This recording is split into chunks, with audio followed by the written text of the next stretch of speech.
freestyle from time to time. Oh, okay, cool. I'm a rapper. Yeah? Yeah. Do one right now. What up? Welcome to the On Repeat Podcast. That one didn't work that well, but we're going to keep going with it. It's your Yep. boy, Medium Frank. And Dark Ruffalo? You know why they call him Dark Ruffalo, right? Why? Because he's an evil hooligan. Dark. He's like evil, but then he's like a roughneck, ruffy. That one was a stretch. Ruffian. Ruffian? What do you mean? What does that mean? Isn't there a Smith song about like Rush Home Ruffians or something like that? I don't know. Rushmore? I don't know. Do you remember the one random band we found out about because of Amoeba?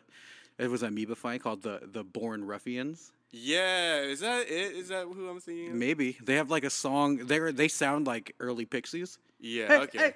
hey, woo! I don't know who I am. That's a sick song. I gotta look that up. Yeah. Hey, Damn. shout out to the Born Ruffians. Yeah, where are they from? Do you remember? I don't know. They're from Berkeley, California, in my mind, because we found it out. We bought it. We used to do that a lot. We used to go literally to Amoeba just to buy CDs of like a band we think looks cool. Yeah, Right? I've had a few duds, but there's a few where I felt like, wow, I'm good at this. I remember I discovered Pizzicato 5 from that. Mm. And I was like, wow, they're on fucking Elephant? Damn. That's pretty sick. Well, I mean, I guess it's also indicative of what music you listen to at That's this true. time. Yeah, Because I'd be like picking up indie like Word. pop stuff, you know. definitely. You remember that band Peel from Texas? Yeah, hell yeah. Yeah, that was from Amoeba. That's crazy. Yeah. And then like there was other ones too where like I fucking like got God, I forgot what was the name. Oh yeah, so like it's like a classic indie pop band that everyone knew. It was like it's a fucking pillar of indie pop. Yeah. And fucking like Nirvana was super influenced by the main guy, but it was Sugar. Remember that Okay. band? I didn't know about Sugar until I bought the CD randomly from Yeah. Amoeba. And then when I was listening to it, Guya Dale was just like, oh, damn, Sugar. And I'm like, you know this band? I'm like, dude, they're like a classic indie pop band. I'm like, oh, wow, I had no Damn. idea. It's pretty tight. That's cool. Shouts out Amoeba. Shouts out Amoeba, man. A lot of them are closing, bro. Really? Yeah, I don't know what the it fuck's makes happening. sense, but It's sad, dog. maybe everything just needs to be vinyl now. I mean, for a that's, bit, yeah. in my opinion, like for all of our shit, like if we're ever going to get anything like physically made, it Yeah. might as well be vinyl. That's true. Or a cassette.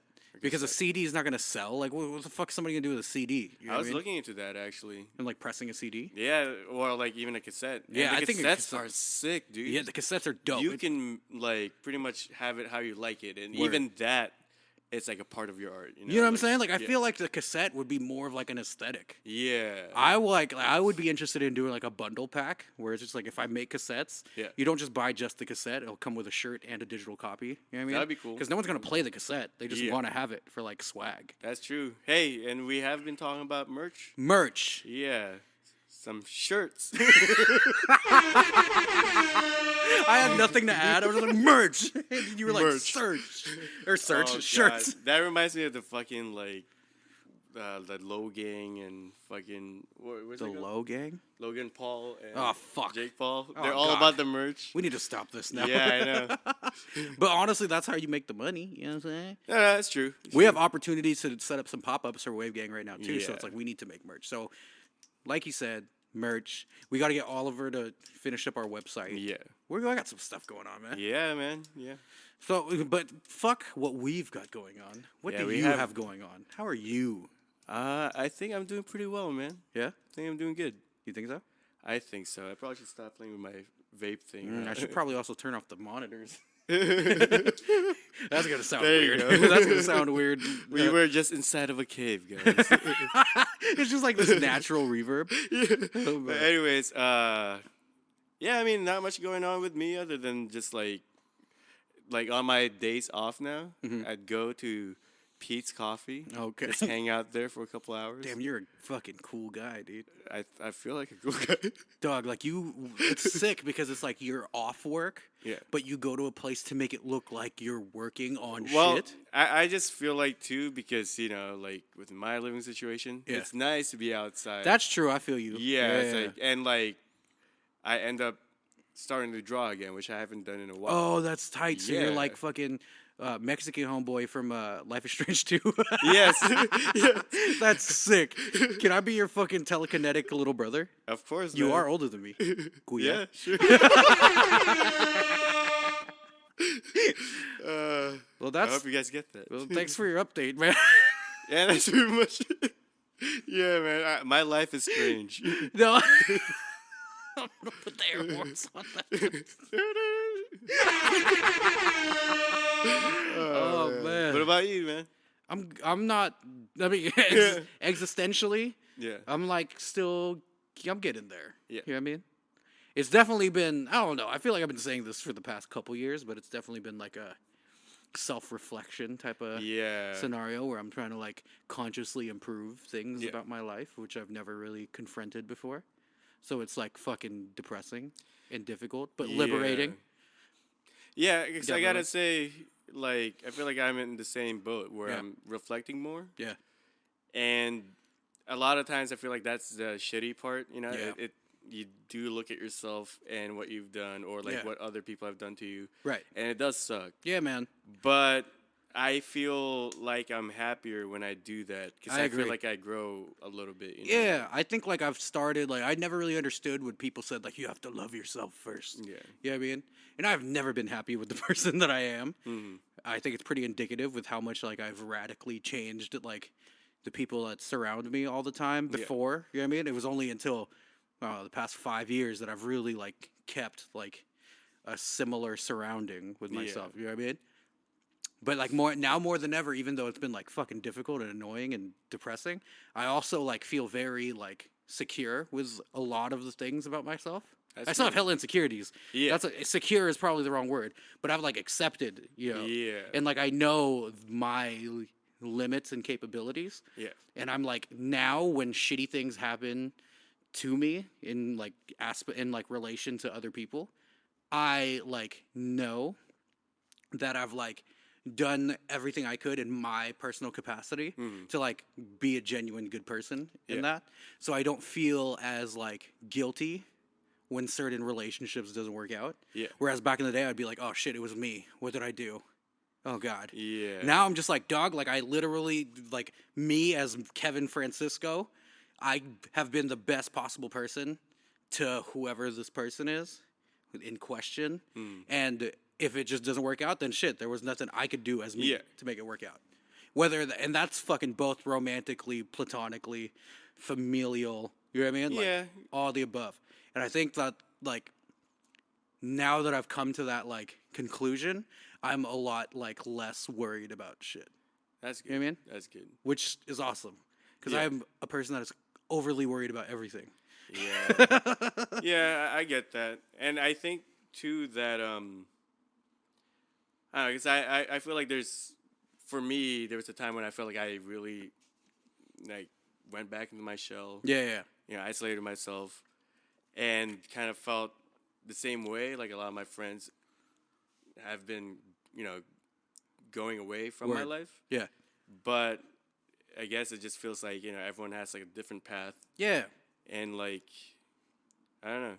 Yeah, like that's one thing that I just never was able Yeah. to accept before. Yeah. It was just like, dog, like me and this person, we like each other. Why are we growing apart? You know what I mean? Yeah. And then it would always be like, what the fuck did I do to fuck this up? Yeah. Or by me being overly trying to like maintain a relationship, I'd come off as disingenuous. Yeah. And then like it gets fucked up anyway. You know what I mean? No, yeah. Yeah, because And- like it's more like that Yeah. you really have no control over. Word. You know And what I a mean? lot of times, because you're saying about insecurities, Yeah. it's like, I'm there with you too. I think everyone has an insecurity. Oh, you for know? sure. Yeah. But in the end, I feel like it's you who keep thinking Yeah, about like these projecting it. Yeah, insecurities. for sure. You know what I mean? A And lot like, of times people look at you and they're just like, oh, I just see Kevin. yeah, exactly. And I never understood that until recently, you know? Yeah. And like now, like as much as like I am sad when things don't work out, I also know it's like, dog, like I did everything I possibly could as best as I could to make this shit work out. Yeah. and work out is, like maintain the relationship. Mm-hmm. And if it just doesn't happen, it just doesn't happen. Now that doesn't mean like I give myself an excuse to be a shitty person or anything. It's just like, as long as I know that I did everything as genuinely as I possibly could, whether that turned somebody off or not, like whatever, it is what it is. Yeah, and I think like in the end, a lot of people go through what you're going through. Yeah. And I feel like you're able to take it and see and kind of come over this obstacle, Yeah. While I think, I don't know, some people, like you were saying, like they think it's their fault and stuff like that. Yeah.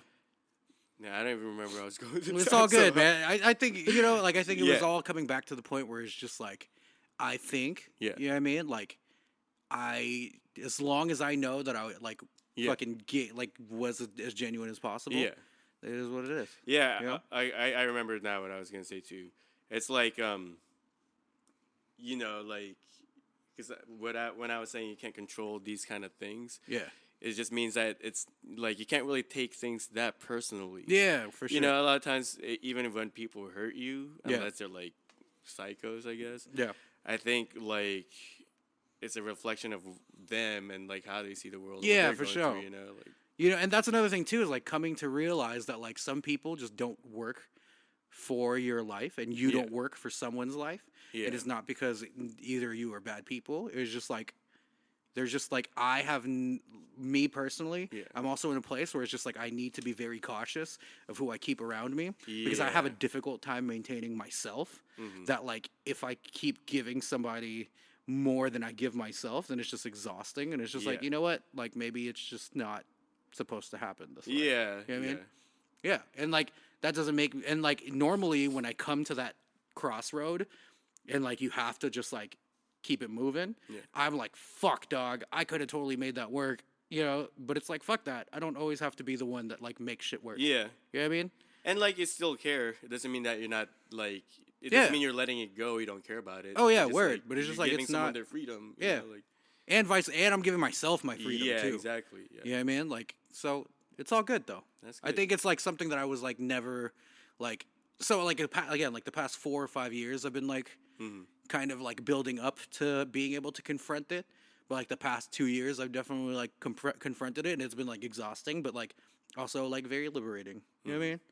So like when shit like this happens now, instead of me like being bummed out about it and like fucking like taking it home with me all depressed, I actually feel like weight gets lifted off my shoulders. Like, you know what? I don't have to like juggle shit to make this work anymore. That's true. And it's all good. True. Whoever is going to be in my life is going to be there, and it's not going to be work. You know what I mean? It's going to be like, it should just be natural. Yeah, it's like it enhances my life. You know what I'm saying? And you'll see people slide in and out, but the same motherfuckers that's going to be there is going to be there. That's true. So don't force it. You know what I mean? Yeah. Let like everyone's pretty much just like a chain reaction. Yeah, man. Some people bond with you, and some people, Word. Yeah. Yeah. It's like an atom. Sometimes you just got to let go and let God. Do you feel that? Yeah. Do you feel God in the room with us right now? That nigga don't exist. Oh, my God.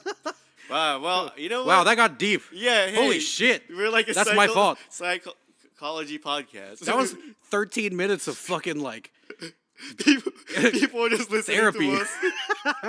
Fucking cheering each other on. Yeah. Like, dude, you got this, man. Hi, welcome to the pep talk. The pep talk. Hey, write that down. That's another podcast idea. We have a couple podcast ideas right now, other than this podcast, that we're gonna execute. Yeah, and pep talk is gonna be one of them. Well, we do have some topics to talk about today. What do we got, bro? But I mean, I guess we could, since we're talking about like mental shit. Oh, well, the other type of podcast. That works. We're not going to reveal it yet. Yeah. But we'll just start off the conversation by talking about the Final Fantasy VIII remake. That's right. I was like, where are you going with news this? Updates. Yo. We'll also talk about Taylor Swift's, whole debacle with her. Is that her record label? Record label publishing. Yeah, publishing guy. And also, I'm gonna let you finish. I'm just kidding. Go ahead. We're talking about A$AP Rocky. And right now God! He's in jail. Free the man ASAP, man. And of course, we'll top off. Top off. We'll top off the conversation with Lil Nas X. All right. Yeah, Lil Nas X. Shouts out to Lil Bro, man. Is that what his name? No, he's just younger than us. Oh, okay. I How don't call old him is he? Big Bro. He's like 22, 23, 21. Wow. He's a and youngin', he's boy. got a hit. He's got the horses in the fucking back, man. But yeah, we'll talk about Lil Nas X coming out. We love Lil Nas X on this podcast. Yeah, I guess we do. Huh? This is our second one about him. When we talked about Lil Nas X, I think we were kind of making fun of it too. I mean, right? yeah. Oh, I'd still make fun of it. Yeah. Well, too many white people like that song. You have to make fun of it. I guess you're right, though. The Lil Nas X episode was really more of a Billy Ray Cyrus appreciation episode. We'll get into that. We'll get into that. Oh my god, man. It's like the opposite effect. I know. That's when features go right. Oh, okay, well, let's go ahead talk about this Final Fantasy VIII remake. Yo! So, when it first came out, Dark Ruffalo was unimpressed. Or when it was first announced, because he was like, I think I have that game already.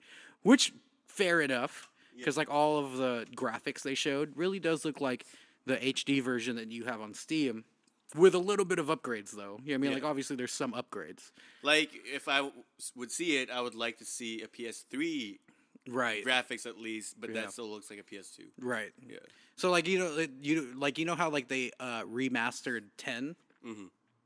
Is that too subtle of an improvement for you to be, like, super impressed? You know, I actually don't even know the differences. Yeah, I don't think I've seen the actual trailer for it. I just know about it. Oh, like and I haven't compared. For 10, what are we talking about? 10, yeah, for 10. I gotcha. Seen, yeah. Because like for me, like the differences between 10 and 10 remaster, it wasn't necessarily the graphics that I thought was better. It was like the text was a lot easier to read. Yeah. And even though like there's an option for you to choose like a remix of the soundtrack, which is, in my opinion, shitty. I just want the original music. You know what I mean? They give you the option to put the original music, which they did remaster. Mm-hmm. So it's like the music, the text, and the HUD, all like the HUDs. Those are like significantly improved to where it's like I enjoyed the game better. And then the voice acting, like you could tell they remastered those vocals too. Mm. So you know, like the upgrade between graphics wasn't like the shining star of the remaster. So I could see where you're coming from with that. But 10 also already looked good. Yeah, that's that's true. It's at least the PS3 generation. Right. And I think just trying to reskin a PS1 game is kind of like... It's Which, like, no, I'm not saying either that it's not good improvements. Because even with the game I got with the mod, it's the same thing with, like, the text. It's so much cleaner. Like, everything is just cleaner. Right. And it just... I think I'm just not as impressed because I saw that and then this. And then just see... That's true. The original. You're just like... Yeah, you're just like, it's too incremental of a step for me. I get that. I get it. And also the time in between the original to this remaster, it's like, you're almost like, dog, it's been 20 years, you better do something crazy. Yeah. Because, like, remember when they remastered 9? And it was, like, maybe, like, 5 or 6 years afterwards? Yeah. And it was, like, really dope because they improved a lot of stuff, but it still felt like their original game. Mm-hmm. But it was because there's only, like, 5 years in between it. You know what I mean? So I could see that 8 is really coming late. So it's easier to not be as excited for it. Yeah. But I think it's like a crazy feat because they're pretty much recreating the game. You know what I mean? Yeah. Well, and with that, you haven't even said what the main thing we're gonna talk about. Yeah. So the main thing. Do you want to give it? Do you want me to? I mean, you know more about it. All right. So the main thing is that it's possible that there will be an option to have voice acting in it. So you could choose to just go text, but you could also choose to have voice acting in it. And you know, like it's very polarizing, right? Because on one hand, you're like, dope, there's gonna be voice acting. It's 29, and also it's 2019 or 2020 when it'll come out. Yeah. You think gamers are still gonna fucking read? You know what I mean? I know, I skipped most of that now. Right. But then on the other hand, it's like, dog, like for 20 years in my head, I had an idea of what these characters sound like, and now 20 years later, you're almost gonna bastardize it. Yeah, that's true. So I don't know. Like, where do you fall in that spectrum? Well, like, what if the voice acting is just kind of like a Siri type of? It's like read to you. it's just like, hey, chicken wuss. But doesn't Zell also say Zahel at one point? Is that one of his Zahel? Yeah. What? Zahel? Maybe I just imagined that. Yeah, I don't know. Maybe I don't know I enough. thought no. Okay, I'm thinking of Booyah for some reason. Oh yeah, he says booyah. Yeah, booyah. That's one of his. Well, Booyah. Selfie actually says booyah, but Zell has a move called booyah. That's it's one of right, his dual that's moves. right, Yeah. yeah. Selfie says booyah. Like if you read her diary in the garden. Did you ever do that? Yes. Yeah. Did you? So it was only until when me and Cammy replayed it, and this was like my 25th replay of it or something, and Cammy's second replay of it, but like her first when she's like actually the one playing. Yeah. That like we kept after every single point in the game, we'll go back to the diary and she recaps everything in there. She doesn't just stop. You know what I mean? Like throughout the whole game, up until damn near the end of disc 3, she's updating Wow, I her didn't diary. know that. Okay, Yeah. I've only checked it like the early. Yeah, game. early game, right? Yeah. But even when we were in the Ragnarok already, if you go back to Fisherman's Horizon and you go into the garden and you go to the diary, she's updating it every part of the game. Damn. It's really sick. That was something I didn't know until I played it when I was like 27. I've been playing. Huh? So does she have a smartphone? Well, I think that's true because they should all just be in the Ragnarok, right? Yeah. Maybe it's just like, hey, y'all do it. Like you, Quistis, and Renoa's going over there. I'm finna head back to the garden right quick. Yeah. Write in my diary and fucking I'm sorry.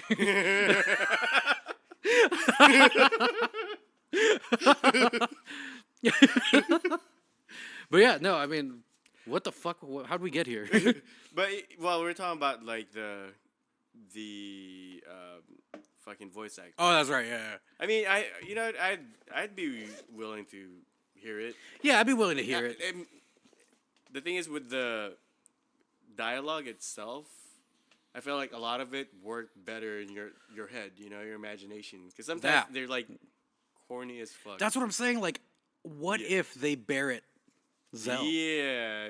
You know how much I was a Zell head growing up. I thought I was Zell when I was a kid. I used to wear the gloves. Every picture I would take, I'd be doing like the Zell fucking like glove pose. If they make Zell sound like a fucking deep ass voice, I'd be like, what the fuck? Okay, how about this? If you were to cast Zell, who would you? Ooh, now we get into real talk, man. You want to know who I think I'll cast as Zell's voice? Either Bass. No, that's Sephiroth. Either fucking Ryan Reynolds, Ooh, okay. like Deadpool-y Ryan Reynolds, or fucking what's his name? The nigga that plays fucking Peter Parker. What's that little nigga name? Tom Holland. Tom Holland. Like Yeah, an I can see annoying that. high voice. Maybe Ryan Reynolds is a better fit because he's still like a badass. You know what I mean? Squall is the nigga from Kingdom Hearts in my head. You know what I mean? One. Oh, and In Kingdom Hearts, yeah, Squall, Squall, you're yeah. talking about, Leon. I'm sorry, Yeah, Leon. I think he actually has a good voice. Yeah, for I Leon. actually thought it was like accurate. You know what I mean? Well, but- sorry, go ahead. No, but I was gonna say but Square has shown that they're not gonna keep Kingdom Hearts voices for Final Fantasy characters because you know how like Cloud's in Kingdom Hearts, Yeah. Sephiroth's in Kingdom Hearts, Aeris is in Kingdom Hearts, right? Mm. Though, and they have 3 voice actors, and Yuffie is in Kingdom Hearts. Yeah. None of them are in the remake, Damn. which is like, what the fuck? You got us used to this voice. Maybe because they're like on the Disney division. Yeah, maybe. Yeah. But they use them for fucking Advent Children. Same Oh, voices. really? Yeah, except for Lance Bass. Damn. But for real though, Bye, bye. bye. He was the bass. Lance Bass was the baritone, bro. Was he? He was bye. Don't wanna be a fool for you. You know what I mean? Really? Yeah, Is he was he? Lance Bass. Lance Bass. Lance Bass. Lance Bass. But he was the baritone though. Oh, I didn't know that. Yeah. Joey Fat one was. I mean, Chris Kirkpatrick was falsetto. The nigga with the dreads. Oh, okay. I don't really know their names. Me neither. Other than Lance Bass I swear and to God, me neither. Really... You remember Joey Fat one? Oh yeah, I Joey remember Fatone? him. Yeah. You know all of them except for Chris Kirkpatrick then. Yeah. 'Cause you know JC Sarze, you know Justin Timberlake. Well, I feel like you actually hear about them You know, you've seen them past that. I've never Yeah. seen the other guy. Chris Kirkpatrick. Yeah. Yeah, I think he hosted ET for a while. E.T. You know the show, like Entertainment Tonight. Oh, okay. Oh no, nigga. He's like ET. Oh yeah. But yeah, I don't know. I don't know. I feel like I'm interested to hear it, Yeah. but I also know that 8 was my favorite Final Fantasy Yeah. for 20 years until I turned 27. Now 10 is my favorite. That I'm kind of scared. Kind of scared. Well, what do you think of the voice? I'm acting so high. far for What? the 7th Oh God, for 7, remake. Yeah. I'm okay with it. Cloud is still fine. Yeah. I still like Cloud in Final Fantasy and Advent Children better, or in Kingdom Hearts and He Advent Children sounds better. too innocent in this Yeah. one, you know. Word. Like you don't trust he's a soldier. Right. Yeah. And then Aeris, I loved Aeris when she was Mandy Moore in Kingdom Hearts 1. Kingdom That was Hearts Mandy Moore? Yeah. Kingdom Hearts 2 though, it wasn't Mandy Moore anymore, and that's why Aeris sounded like this in Kingdom Hearts 2. It sounded like I'm just going to read it from a script. Or like Ariana Grande in Nickelodeon. That's how Aeris sounded in Kingdom Hearts 2, and I was like, fuck that. So whatever, as long as it's not Kingdom Hearts 2 Aeris, it's an improvement. But fucking Barrett, we already talked about this. Yeah. That's Barrett a is the travesty, bro. And I don't want to feel that way towards any of the 8 characters. Yeah. But I'm also gonna still buy the I still pre-ordered Final Fantasy VII Remake. So I mean, like, why do you think Barrett is so bad? Is that white Because- guy doing it? yeah, because it's just like, dude, like, and here's another thing too. There's this amazing series on YouTube. Yeah. It's the channel is called Kotaku, and the guy Tim Rogers, he's like this dude that moved to Japan and worked as a translator in Japan. White dude moved to Japan, lived there for like 15 years or some shit, right? And now what he's doing, he moved back to America. And what he's doing is he's playing Final Fantasy VII in English, playing it in Japanese, and then he's like comparing like the nuanced differences between like the translated 7 and the original 7. Yeah. And it's fucking so dope for me. Somebody that's played 7 so many times for so long. You know what I mean? Like, at this point, you would think there's nothing to discover in the game. But watching that series, you see how much of a character's personality is either lost altogether or altered based on the translation, right? Yeah. So in the American 7, right, Aeris is almost just like she's clearly a good girl. Yeah. And that is it. She's like straightforward. So that's why growing up, I was just like Tifa all the way. Yeah, yeah. She didn't have much of a Right. personality. Aeris was just like, I'm a good She girl. was just boring. It was just like, yeah, she was boring, and it seemed like a Trojan horse for her to die. And then here we go. Tifa's a childhood friend. She has titties. You know what I mean? Like, that was more of a personality than Aeris. No, dead ass. You know what I mean? Like, it is. I think most of us American-based players grew up going with Tifa. You know what I mean? But watching that series, the Japanese version of Aeris, she is so much more of like a smartass, and she like she like shits on Cloud the entire time. She's so sarcastic and funny and witty Yeah. that like that I understood why Japanese players was just like Aeris. Because now that when I listen to the game in that scope, I'm just like, Aeris is so much more interesting than Tifa now. Damn. But it's just lost because like in Japanese is like a poetic language that there's no way to just like translate it. And then in 7, the American version, the localization, there was no department for that. This dude who had to translate this entire game full of dialogue had 2 weeks to do it. Yeah. So obviously he's like just cutting corners. You know what I mean? So like she loses her essence. Damn. So like watch that Definitely. series and I guarantee you're gonna be like, wow, Aeris. What's it called? It's I'll send you it too. It's called Let's Mosey, a loose translation of Final Fantasy VII by Kotaku. And he does damn near the whole game. There's like 11 parts. So he did 10 parts, right? And he put it out within 3 months of each other. Yeah. But he did the 11th part took him over a year to make. Here's the question. Okay. What if the Japanese version of the language for Final Fantasy VII is better than the English one? Would you play it there? What if they got Barrett right? In the remake? Yeah, but it's in Japanese. That I mean, like I feel like I still wouldn't be able to enjoy it. You know what I No? mean? Because like, what am I gonna do? Like, because if you play it in Japanese, unless there's English subtitles, Yeah, there's English subtitles. I don't. Will there be? It would only If- maybe suck during gameplay. Yeah, if there's English subtitles and I could hear the inflection of the voice, Yeah. then sure, I'll play that. Because that's how I prefer watching anime that way. Anyway. Yeah, same here. For, You know what I mean? For most of them, there's Yeah. only a couple that Yeah, there's only some that I grew up dubbed that I have to Yeah. watch it dubbed. But I You think know what I mean? like that may be actually only something you could do with something you're watching, not playing. That's true because like because- you're trying to get into like I can't imagine like an Yeah. action pops up in my head and I'm like I don't know what the fuck that is. Yeah, or even if like it's still an English UI, Yeah, but like if like someone tells you something, well, I guess there's still the, yeah. but you still have to read like let's say Right. while you're in combat. You And know? I also don't understand like the nuances of the Japanese language to where it's like he said that in a hella cool way.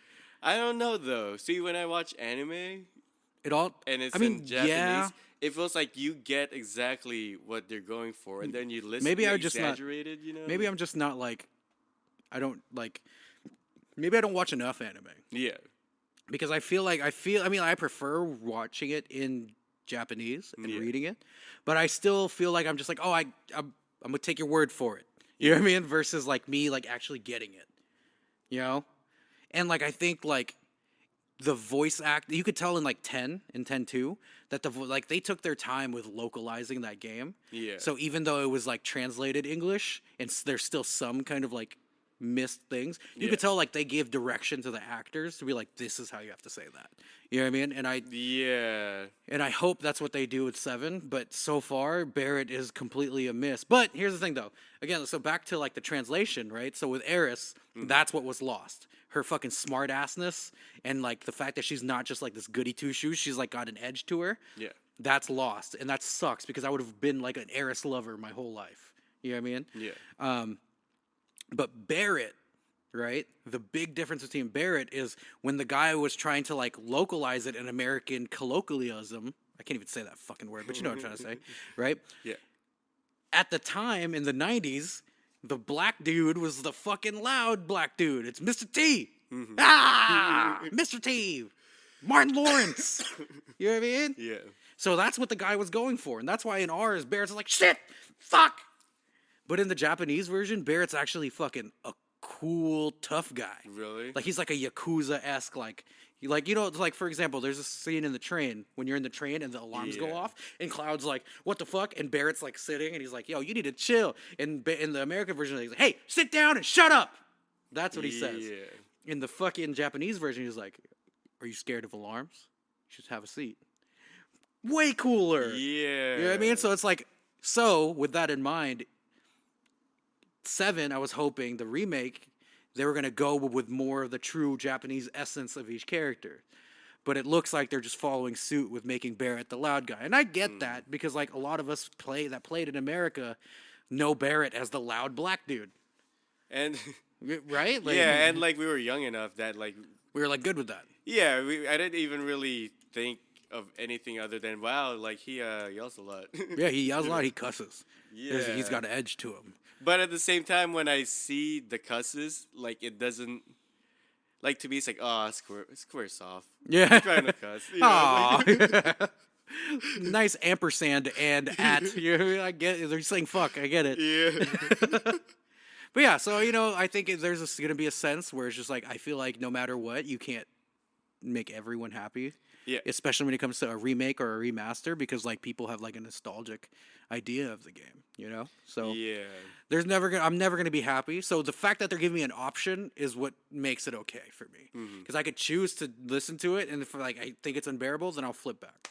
You know what I mean? Yeah. Just like within the 7 remake, right? Where it's like, you could choose to do Kingdom Hearts style shit and put shit on your shortcuts, or you could go with this tactical mode. And I think that's like probably the best way to do it. You already Yeah. know one half of people is gonna be mad anyway. Let's give you a choice. You play the game the way you want to play the Yeah. game. I mean, it's there's like so much pressure with Final Fantasy VII Remake. Oh yeah, immense pressure. But I guess at the same time, it is unfair that people are like expecting so much from it. You know, 'Cause, Right. like when they made Final Fantasy VII, is it the like most interesting gameplay? Back then, or like, Just No. like just in general, like do you think that's like oh no, I don't think the gameplay is Yeah. the core of the game. It's, yeah, exactly. It's It the was lore. story, It's the yeah. characters. Yeah. Yeah. And I think like, and that's why the older games were more special because when they have a cutscene or a part of the story, Yeah. you're paying attention more. Yeah. And like you feel like you earn it. you more earned it. too. Yeah, it's like wow, like I'm this at this part of the game. Yeah. Like you this is see why I progress. play this game. Yeah. This is why I do these little mundane tasks in this Yeah. very like existentially boring game. Yeah, but it's like, but I'm in this world. But it's the world. It's the world, and that's Yeah. why like older games will always have, in my opinion, an easier time to tell a better story because they had to. Yeah, I guess like you think about big games now and open worlds, right? Yeah. Like technically, in a way, like Final Fantasies were kind of open world. I mean, it was, in Yeah. my opinion. Yeah. But and I guess we were just younger at the time, so we could fill more of our imagination Yeah. onto the world. Yeah, definitely. But with other games now, even though if they're open world, it doesn't Yeah. feel as adventurous. Yeah, man. Like, You know, like I think like it's just like with a lot of like movies, right? yeah. Movies with a lower budget, I feel like you have to work more to see to either A, like notice the beauty in it, Yeah. or the creator has to work more to get you to notice the beauty in it, right? Yeah. Because it's like it's not so obvious. And those things are almost better sometimes. You know what I mean? Because it's just like with like art and stuff too. It's like Yeah. when you have to think and then you're like, oh my God, it's like a little bit more impactful Yeah. than when like something is like easily given to you. You know what I mean? Like there's not so much like when like the new games, since it's all like you have the technology, it's almost just like dog, like here, we'll just sensory overload you. Yeah. And it does not like there's no like real subtle storytelling for the Yeah. most part. There's some games that still do it. Yeah, there's still great games out Oh there. yeah. I just think that it's kind of like with songs too. Yeah. Yeah. Because you were talking about how quickly something's given to you. There's Yeah. some songs that are so catchy, Uh-huh. and I love it. Right? Yeah, Like, exactly. this is exactly the You feeling need I'm going that. for. Right, exactly. But then my favorite songs are usually the ones that like Word. I would keep skipping. Yeah. And then later on, it's like, holy shit! Like, Word. this is better than everything. That's what I'm saying. Like, you know, like you need your Drakes where it's like, here's the song, here's the meaning, right? Yeah. You need Call of Duty. You need these games. Yeah. Like, you know what I mean? But then after that, Absol will do Book of Soul. There's your fucking Final Fantasy VII. Am Yeah. I gonna play Book of Soul at a party and shit like that? No. But am I gonna pull up Smash Bros? Fuck yeah, I am. You know what I mean? Like, Yeah. that's the, you know, and. Yeah. Hopefully it doesn't lose like the 7 remake doesn't lose that essence, but I don't think they'll allow that. I feel like Square has been doing so bad the past decade or so Yeah. that they're like, you know what, we need to do what the people want. I don't know why, like, Squaresoft or Square Enix now, it's kind of in a weird space, I think, Yeah. because they have these great titles, Uh-huh. you know, and I guess like they have such a great fandom, Mm-hmm. but they're still kind of niche. Yeah, it's You know, super niche. So yeah. that I think that's why that's kind of their downfall, and like their fans know better now. Yeah, but you know, like I see what you're saying. Yeah. And I like they're trying to start appealing to a bigger audience. Bigger audience, yeah. But like they're still only a niche Yeah. type of game, right? But like you could be you could expand your business Yeah. while only focusing on your niche audience though. Yeah, Because yeah. your niche audience, like even though you're never going to have a Call of Duty type success and everyone in the world buys it, but there's more Final Fantasy like type fans now Yeah. than ever. You know what I mean? That's No true. matter what. That's true. Because people are putting their kids on and stuff like that. As long as you keep making games that are like true to that essence, Yeah. there's ways to be a little bit more creative to make more money off of it. You know? Well, what's tricky about Final Fantasy as well, though, it's like its struggle has always been it's this turn-based game, Yeah. and since then, especially the diehard fans, Yeah. you know, they want that. Like to them, a Final Fantasy had to be. Yeah. like That's the why turn-based I think they should keep every game moving forward, give Yeah. people a choice. Yeah, that's true. Because then guess what you're probably going to do now? You're going to have your one group of one fan base. Yeah.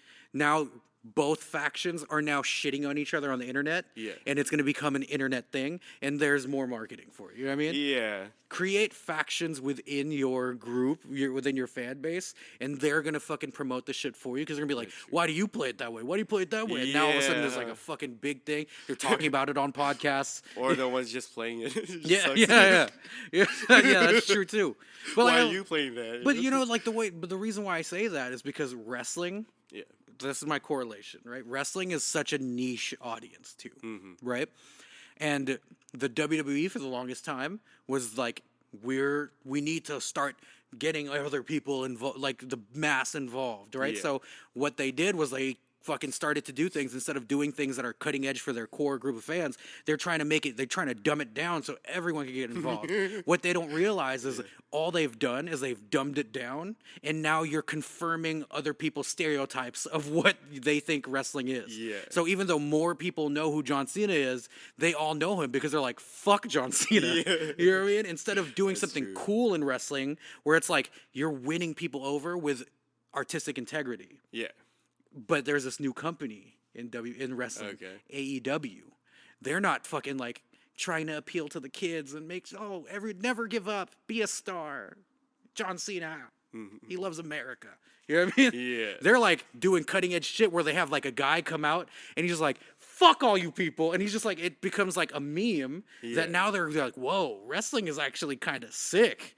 And I would have never watched wrestling, but I just watched this guy walk outside and call everybody a fucking retard. You know what I mean? Like, you're like, whoa. And then like the actual wrestling, like in WWE, it's like, oh, we need a bigger audience. So we can't bleed, don't hurt each other, be safe, which is nice. Yeah, I don't want to see my wrestlers kill each other. Yeah. But in AEW, they're like, yo, don't hold back though, because you're performing. You know what I mean? So they're fucking hitting each other. You know what I mean? So like more people are attracted, and now like these indie shows that we go to, more and more people are going now because it's just like, oh, if we go to wrestling that's not WWE, we'll see some shit that we could talk about. Whereas WWE is trying to be like, yo, bring your kids, bring your wife. Yeah. It's a family thing, and everybody's like, wow, this is trash and boring. You know what I mean? Yeah. So if Final Fantasy would stop dumbing itself down. That's true, yeah. Trying to make it Dark Souls and shit like that. Yeah. Or fucking Assassin's Creed and do some cutting edge shit with the Final Fantasy base. Maybe you could start pulling people in because you're like, dude, I genuinely am interested in what these guys are doing. I mean, and like what was nice about Final Fantasy, I think why core gamers of Final Fantasy were upset is because it is a strategy game. Right. You know, and like I think there's games now that are made by indie developers. Have you heard of Into the Breach? No, but I'm sure it's tight. It's a sick game. It's so simple. You just have like this small square. Like aliens and monsters come. Yeah. You have this tiny mechs, you know, and you have 3 of them. And it's a strategy game where you're just trying to save people and stuff like that, and just turn based, right? Yeah. And like people are playing the shit out of that. You see what I'm saying? Yeah. Yeah. And think about it now, like I'd still be happy with Final Fantasy being that turn-based game. I agree. Like maybe just like when the monsters appear, like they appear instead of having to change the whole background. Right, yeah. Like, because that adds like, you know, a tedious aspect. That's to like the game. that's how you should immerse the gamers and innovate. Right, exactly. But it's still like I want to see my person jump, fight, slash, and return back. Exactly. Because, you know, like, I think like by dumbing their games down, all they're doing is you could compare Kingdom Hearts 3 to fucking Elder Scrolls or you know, like what another hack and slash game that's better, like mechanically. So all you're really doing is you're subjecting your game to being compared to other games that do the action better than your games. So instead of doing one thing really well and people know you for that, you're now just like a shittier version of another game. Yeah. When everyone has, and there's other, and then again, there's like 7 other companies making the same game. You know what I mean? So it's like, that's why Telltale was like working for a while. And that's why like the David Cage games were working so well. Like Detroit Become Human was one of the best selling games last year. Yeah. Because it was so fucking different. You know what I mean? Like, well, it's different, but you could tell it's from the style of these people. Yeah. Like this is gonna be this type of, you know, that story adventure game. Right. I would say though, I feel like a company that's also doing so well when it comes to like innovating games, or like at least they have a formula that's like Yeah. makes great games, right? Yeah. And have a niche audience that's like actually giving them a lot of money for it. From Software with the Dark Souls games. Okay. Because with that, you know how like in a game you say you care about stories. Yeah. With this one, like everything's so cryptic. All you know, you have this feeling of like isolation in this game and stuff like that. But the community of Dark Souls were the ones who put the story together. Oh, that's crazy. And they had the Vati Vidya guy who's like basically put it all on YouTube and like he blew up because like all he just these like people, described the lore. Yeah, that's and sick. they even got him, the From Software guys, Yeah. for him to write their strategy guide for the That's third one. sick. Yeah. That's similar to this other guy that I follow on YouTube. His name is Oxhorn. He does all the Fallout lore. Oh yeah, you were telling me about it. Yeah, so that's sick. You know, That's sick. and honestly, like that's why those games work because it's Yeah. like that's what you do differently than every other game. Yeah. So if Square could just realize that, Square and WWE, I think, are in very, very similar positions. If they could just realize that, they could fucking expand their business while not doing anything crazy and like having to cater to this audience that doesn't give a fuck about your games in the first place. Yeah, and it seems like especially true with the game industry. Yeah. Seems like all these game developers that have a certain first of all, passion for what they're making, right? Yeah.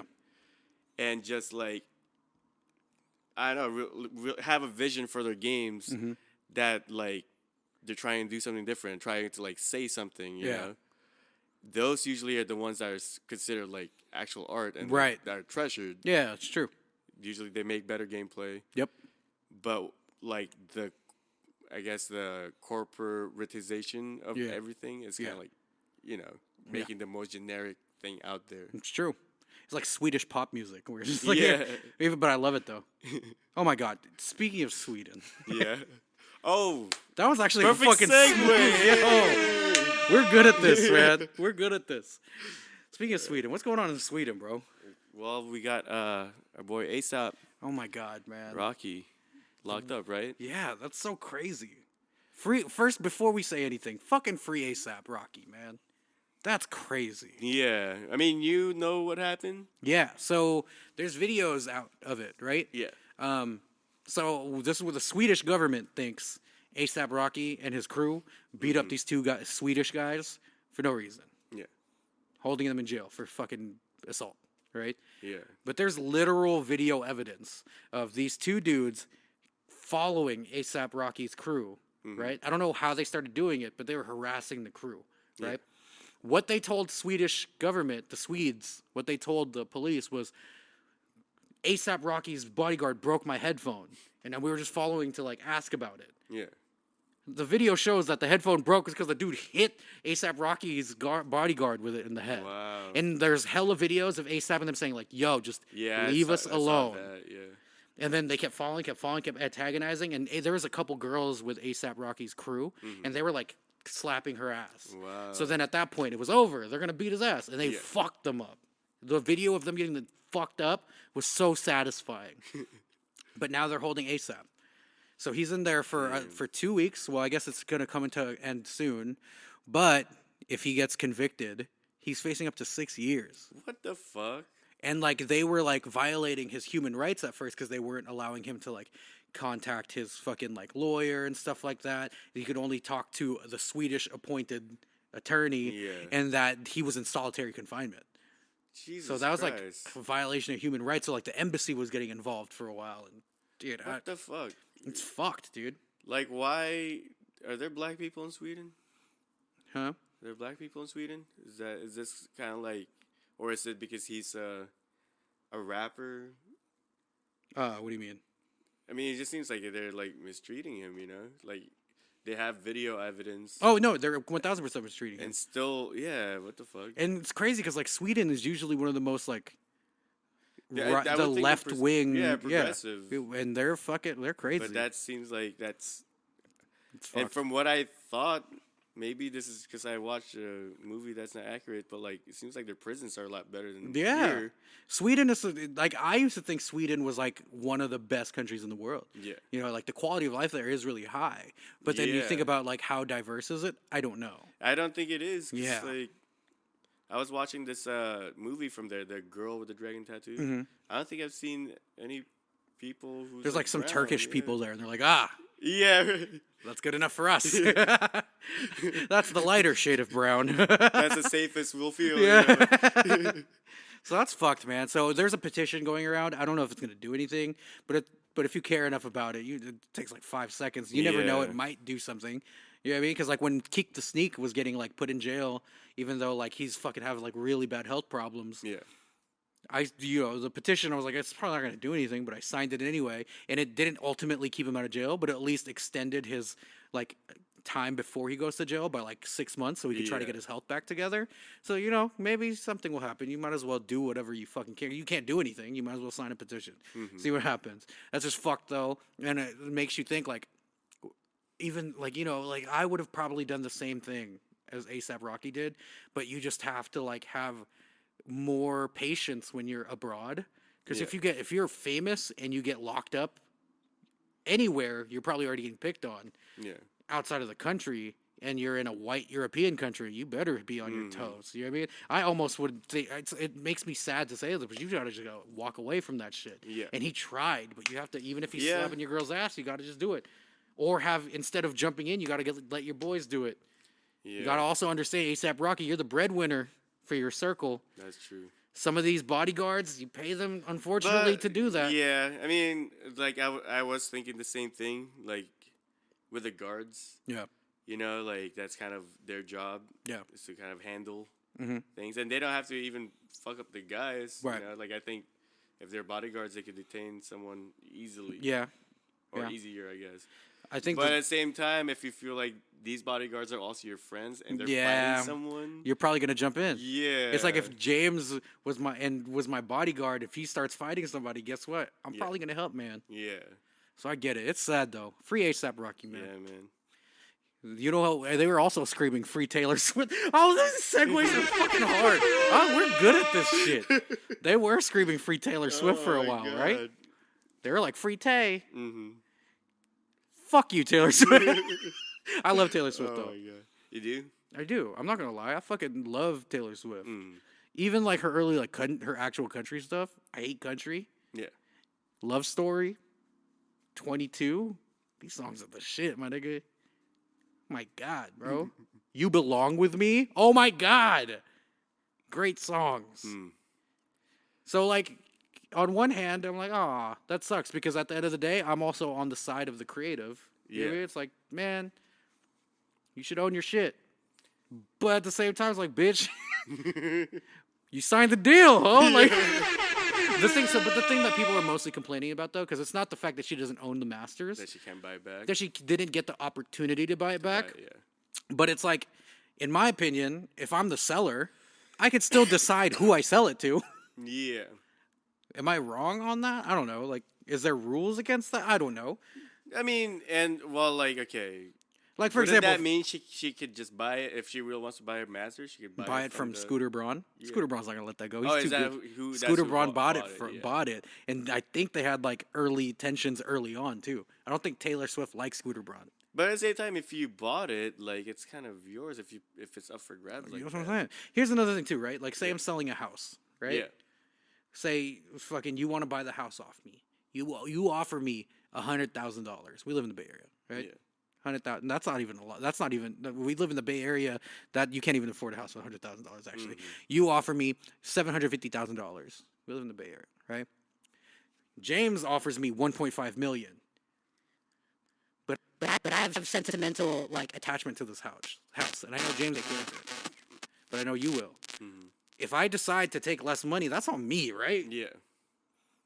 So like, why are people mad? The guy The guy wanted to sell it to Scooter Braun. Hmm. Fuck it. Why does she need to have like the opportunity to buy it? Yeah. Is that a rule with ASCAP? I don't know. Well, okay. I guess with my position, I feel like, when we were growing up, we were so into the indie scene, Yeah. stuff like that. So we're always about like, fuck the industry, right? Yeah, right. And like to which point, I still think that the industry is like, since it's a business, of course, like shady shit happens. Yeah. And they do they can be abusive to artists and unfair. Yeah. You know, but that's a business. It's not just the industry sometimes, it's even the people like trying to work it, like managers and shit. But and the music to me is always going to be art. You know, it is this thing that you can't really put a price to, but still to have access to it, people have to buy in. Right. So I feel like for me, I'm in the middle of this because I don't hate the industry. I think they're there, and you can have a good relationship with the industry if you actually like kind of be smart enough about it. Exactly. You know, like know what you're signing. Yep. Because in the end of the day, like lawyers are involved. Yeah. And they're drafting this agreement right in front of you, and usually it's for their favor. Yeah. But at the same time, like they're doing you a favor. We really are. Yeah. And you know, like you should never be able to blame somebody for your lack of knowledge of your own business. Yeah. You know what I mean? So sorry, Tay. Like I get it. You were 17 or whatever the fuck when you signed all that shit. My niggas, that was a fucking business contract. Yeah. I can't be mad if I sign something that clearly states that I can't do something. You know what I mean? Like, so it's like as much as I think at the end of the day, the moral of the story is, yeah, the industry kind of sucks, but it's like it will only suck if you make it that way. Yeah. Know what you're signing, know what you're doing, and put value in. Like, you know, some people do want to sign at 360 because I just need the money, dog. Yeah. Great. But don't complain by the end of it that you don't get publishing, that you don't own your shit. You came into that, you know, whatever. You needed that $500,000 that year. I get it. The thing is, like, it's tricky with the music industry because I get it. Owning your masters is like this thing where, you know, because, you're the person who made it. Yeah. But, and I guess, like, people are more sensitive to it when it comes to musicians and singers than, like, you know, like directors or whatever. And like the Russo brothers don't own the fucking Marvel movie. You feel me? Like, exactly. So like there's that part of like this commodity that you created belongs to everyone now. Yeah. I mean, of course it belongs to us. Yeah, really, of course. Yeah. But also, yeah. So it's tough. It's tough. I get it. Yeah. But the thing is, by the end of the day, it's Taylor who wrote those songs, right? Yes. Okay. Yes. So she wrote those songs. Yeah. She's gonna get royalty even after she died for a couple potentially, years. Maybe. I don't know. Does she own her publishing? I don't know. I mean, I guess it depends. Yeah. From what my understanding, though, it's like I guess the publishing. You're right. Yeah. So she might not get royalties for it, but she signed that shit though. Yeah. You know what I mean? Here's the thing too. Like some people are a little too anti industry right now. Yeah. Like especially if you're like an up and coming artist and you don't really have a lot of like ways to monetize your music because you don't have a certain amount of reach or platform. If you're not in a position to be like, no, I own this shit. Like me, dog, guess what? If somebody offers me a deal, I'm signing that shit.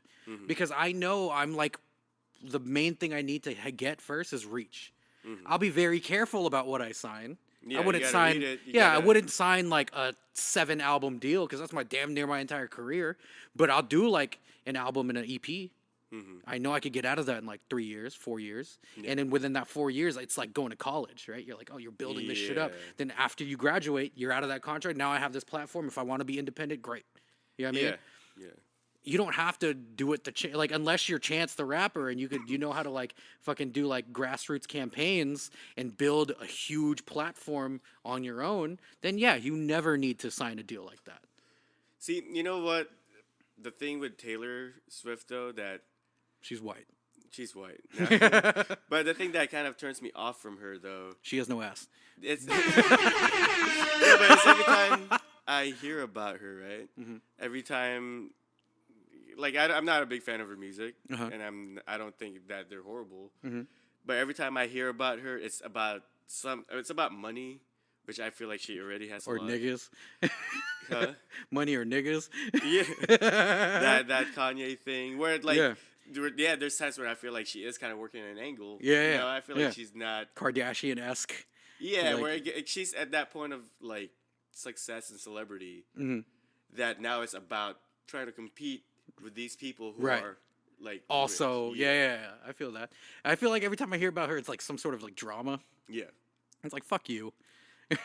Yeah,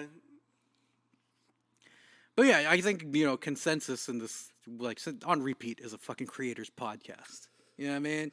And we're on the side of the creator, but Yeah. also like on the side of fucking like intelligence. I mean, because like by the end of the day, like artists, yeah, okay, that thing is your expression. Yeah. It's your soul. Yeah. But you are also trying to make money off of that Yeah. soul, you know? Yeah. Like, Like, nigga, if you really want artistic integrity, right? yeah. You're gonna have to work with 9 to 5, bro.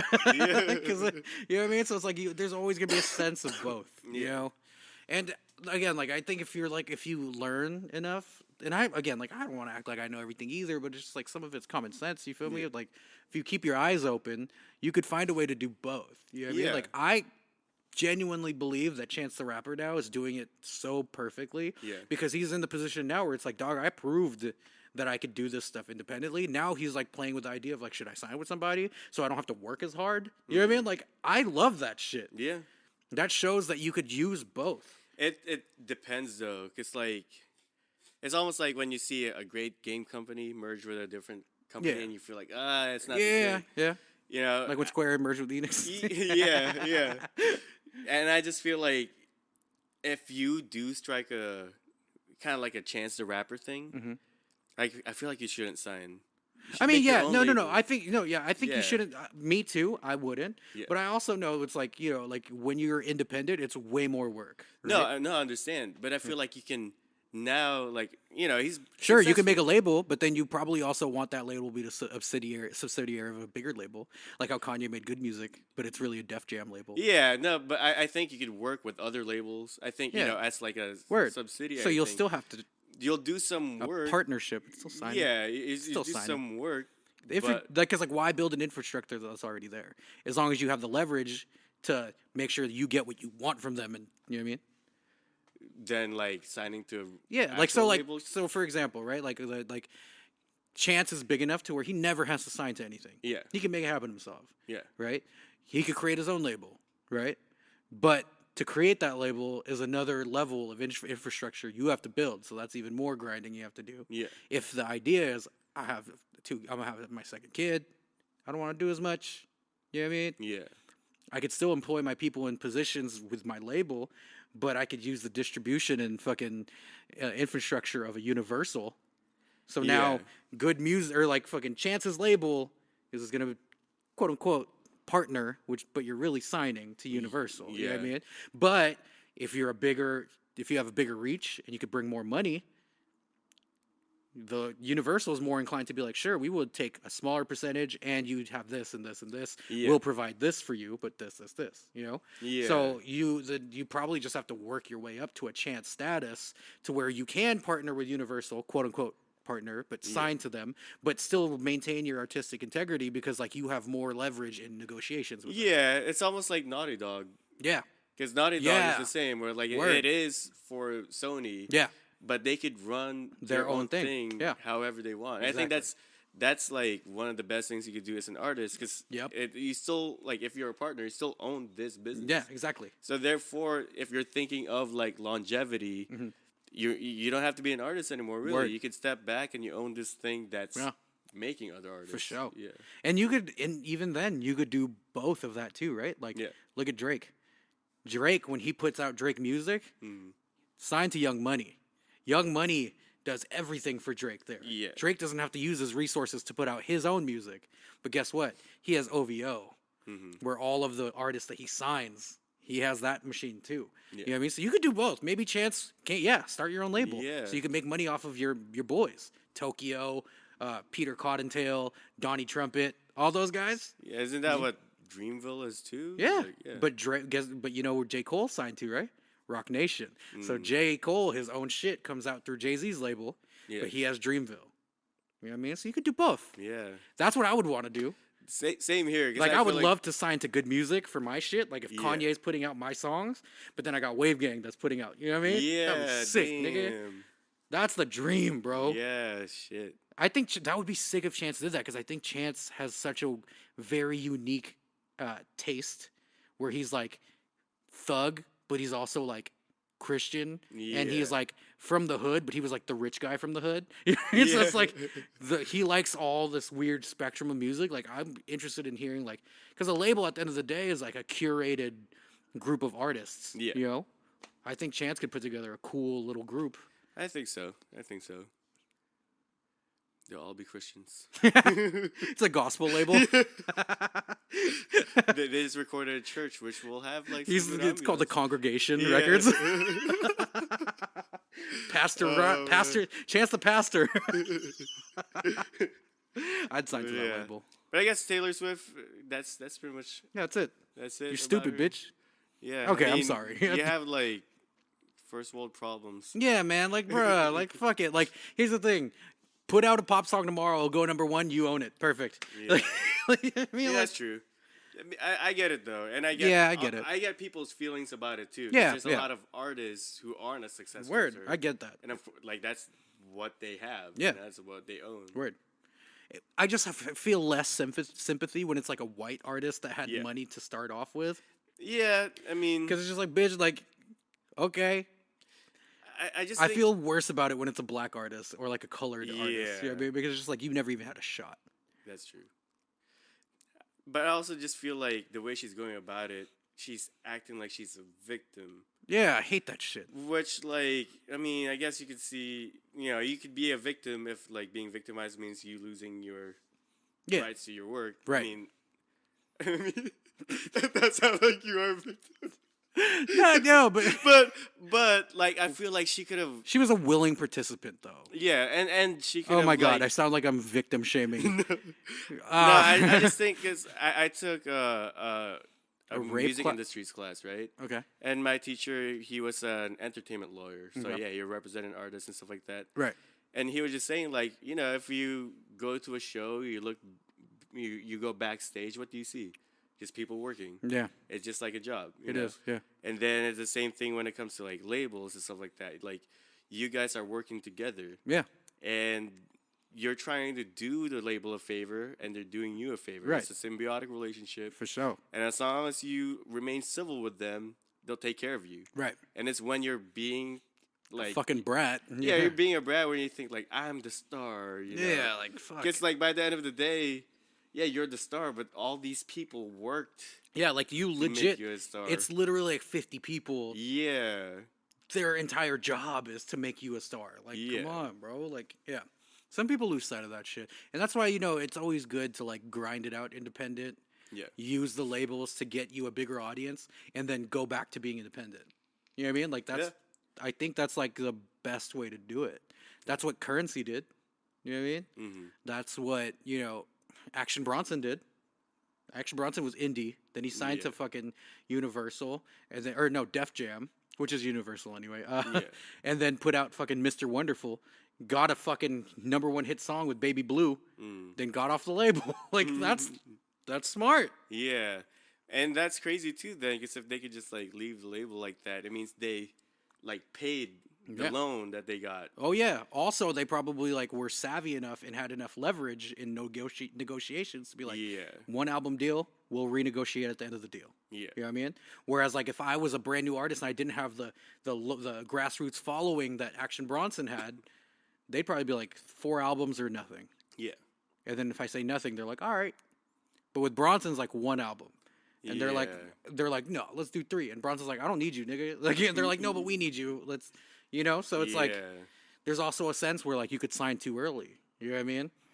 So I don't know, man. It's just like, it's different for everybody, but that's the smartest way to do it is like, like whatever's best for your situation. Maybe you're fucking struggling so hard and you need that $500,000 advance to get by and like get to where you want to be, then dude, I'm not mad at you. Yeah. But just know where the consequences of it. Yeah, and I think you could just be smarter with it too, because like if they give you money, like okay, try not to blow it all off, Like, and like also like if you're gonna pocket some of that advance, you better be confident that you're gonna make that. Yeah. With the art that you put out. You know what I mean? So that means you gotta work twice as hard. Because guess what? If they give you a $500,000 advance today, you don't need to use even 50% of that to put a great album out. You know what I mean? Like, you could make an album for $100, but then you got to spend $25,000 on marketing or something like that. And then you could pocket $100,000 if you think you're going to bring in like what at least $500,000. Yeah. You know what I mean? Like you need to be like today. I'm sure labels aren't giving that big of advances anymore. I'm only saying that number because that's what Chance said that Apple gave him. Well, or the thing, Apple gave him. So yeah, like it costs nothing to put an album out these days, and if you have a big enough fan base. It doesn't take much to market anymore either. So if you want to pocket that money, do it. But you need to be confident that you're going to bring in more than that. yeah, and I guess the thing with like labels too, though, maybe the reason why people were just figuring how to do this on their own is because the gatekeeping in labels now is that like you gotta have a following already, Yeah. so that will sign you. But at the same time, it's like, well, but then we don't really need you. Exactly. Yeah. It's a weird catch-22. You know what I mean? And like with TuneCore and DistroKid, it really almost becomes a moot point. You need them to be a marketing firm. Yeah. So it's like if you do it like Lil Dicky did it at first, where he employed the marketing firm, that's probably better for what you're looking for in today's age. Labels is a farce right now. The only thing that labels are, in my opinion, that's like is other than marketing, is it's a curated list of artists. Because you don't need, like, if the only thing that it could really do, especially in hip hop, is it'll show people what kind of artist you are. If I'm signed to Good Music, they could expect something of the sort. If I'm signed to TDE, they know what. If I'm signed to, you know what I mean? So like, but I guess that is the that's thing the where, like, only thing, other than it being a marketing firm, is it also curates a list of artists. But other than that, today you don't need a label. You really don't. Yeah. You know what I mean? So I mean, and like a lot of artists can actually live off this without even like being on the charts. Word. You know? Like people Oh can my actually have their own. Open Mike Eagle. Yeah. Look at that guy. He's chilling. Yeah. He makes enough money to live a comfortable lifestyle, and I've never heard a song. I haven't even heard him breathe on the radio. Yeah. You know what I mean? I played on KMEL more than he did. Bam! Check out I Can't Even. Me featuring my little bro Chemo Slice. That played on KMEL twice. That's more than Open Mike Eagle, and he's doing way better than me. I just think too that like I mean because back then it was the radio. Yeah, that was the made gatekeeper. star. That was the The tastemaker. gatekeeper. Yeah. Yeah. But now like anyone can choose anything. Yeah. You know, like Yeah, it's real. just You a could matter choose- of popping up and becoming viral. Exactly. You could choose to like a viral song like Lil Nas X. Yes, like Dude, we're talking about. my Oh my the God. fucking transitions Good today. job, man. Oh my You're on it. god. Yes. So, Alright. oh my god, we really only have maybe about 20 minutes to talk about Okay, Lil that's Nas fine, X. That's fine.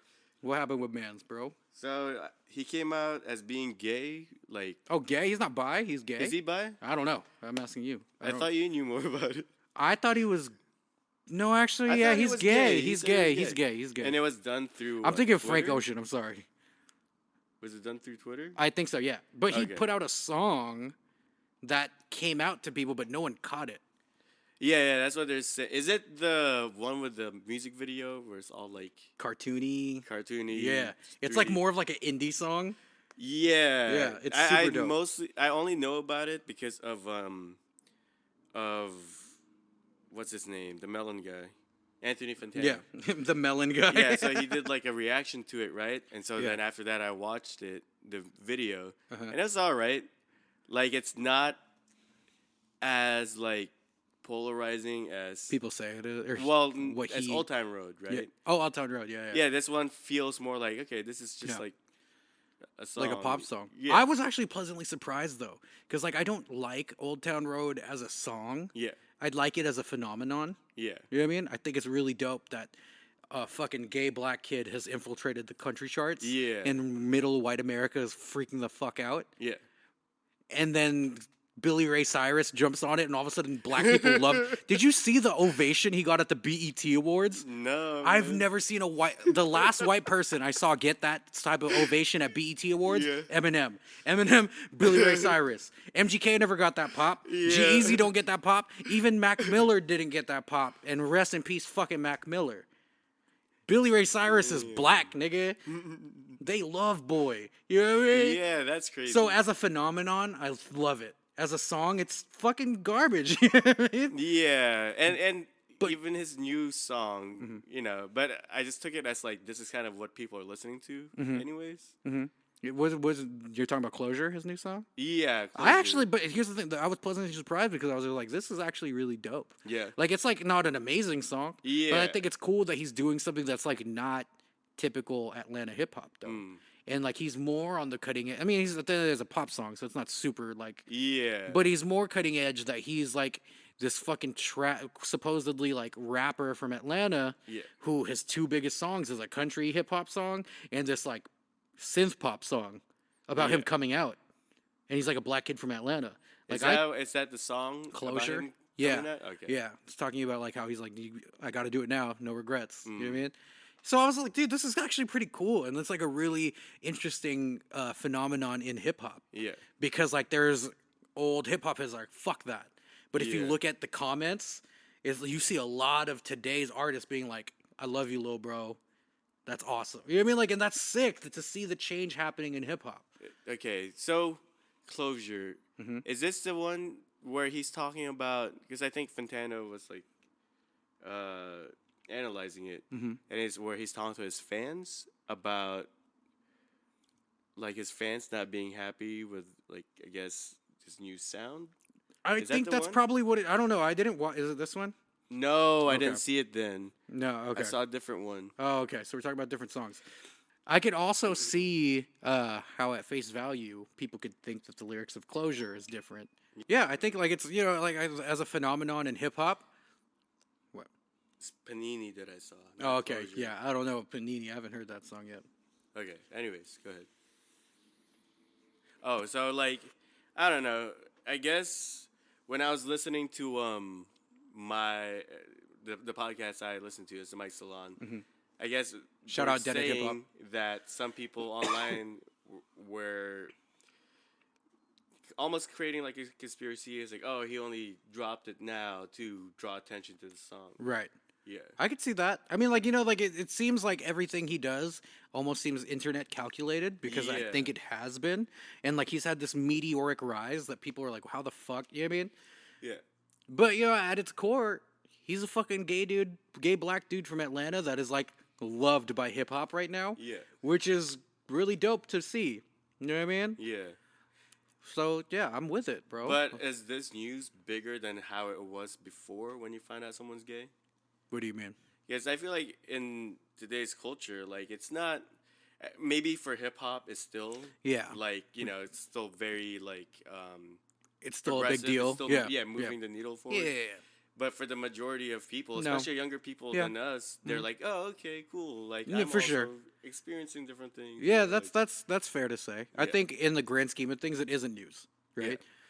Not in 2019, but I think in hip hop it is because out of all the popular progressive cultures, hip hop still struggles with homosexuality and bisexuality yeah, and masculinity. like very toxic. Like the culture is really based on some very very toxic masculinity. You feel Yeah. me? And like a lot of us grew up in very very like testosterone driven Yeah. societies, and like as much as that's a huge imprint on hip hop, that's still something that could evolve, and I think we're Yeah. starting to see it. And I think even though like in the grand scheme of things we shouldn't be making a big deal about someone's sexual preference because who gives a fuck, Yeah. right? But I think it's important to highlight it in hip hop because it's historically been shunned Yeah. and openly shunned. You know what I mean? Like yeah, like it's in songs. It's every in a and lot of to rap this songs. day, as much as I have zero interest in anyone's sexual preference except for the person I'm trying to have sex with, Yeah. is I still pause everything.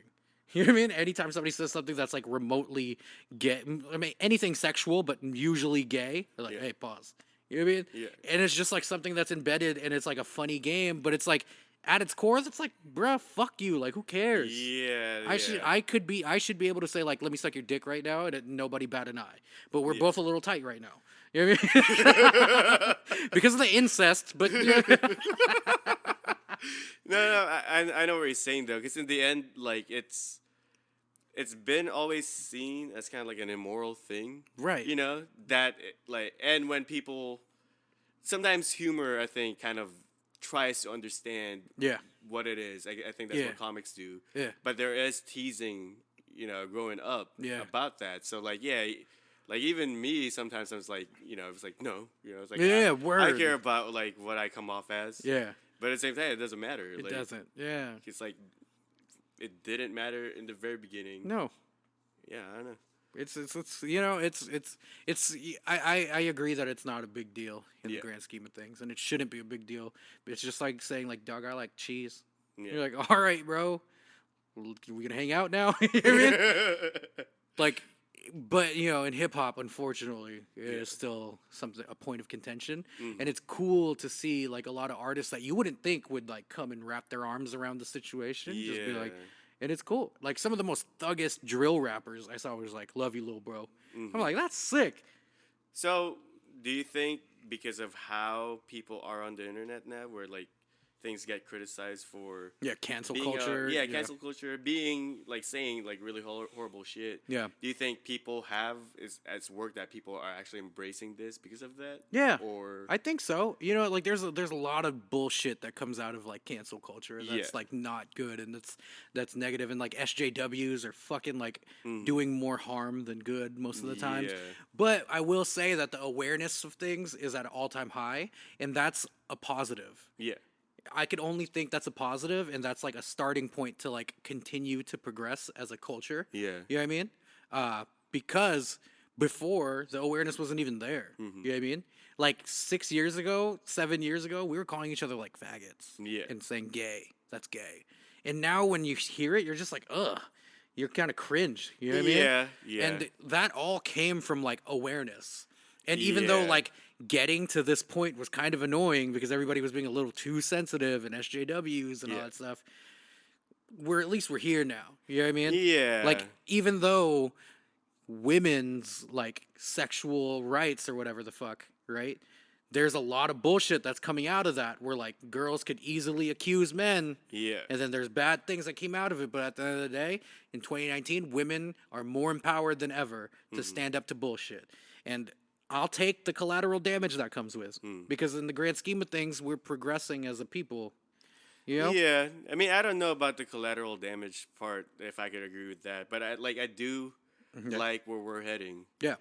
I just think that to me, like, okay, the way I've felt about like, the word fag and all these, like even the, nigga and stuff like that. Yeah.